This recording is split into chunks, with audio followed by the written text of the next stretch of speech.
من مأمور دایره جناییم. مقتول یه زن 48 ساله است که تقریبا ساعت 4 صبح با ضربات متعدد تبر به قتل رسیده. اما داستان اینجا تموم نمیشه. 3 تا سرنخ ازش پیدا کردیم که با مقتولای قبلی مشترک بوده. اولیش یه داروی روانگردانه که توی قتل قبلی هم پیداش کرده بودیم.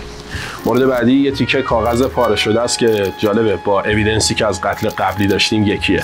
توش یه سری رمز بدون معنیه. نمیدونم قاتل میخواد سعی کنه چی رو به ما برسونه.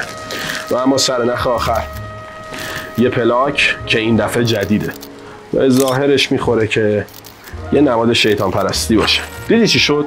تو تا اینجای ویدیو رو نگاه کردی برای اینکه دنبال یه جواب نهایی بودی. من همین الان میتونستم هر محصولی که بخوام بهت بفروشم و تازه معرفی کنم.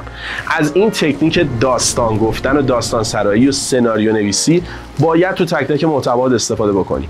اینجوری مخاطبت میخکوب میشه و در نهایت میتونی محصولتو خیلی قشنگتر ارائه بدی. یادت نره پیج رو فالو بکنی برای آموزش‌های مشابه بیشتر و ویدیوهای این شکلی. نظرت هم راجع به این ویدیو تو کامنت ها بنویس.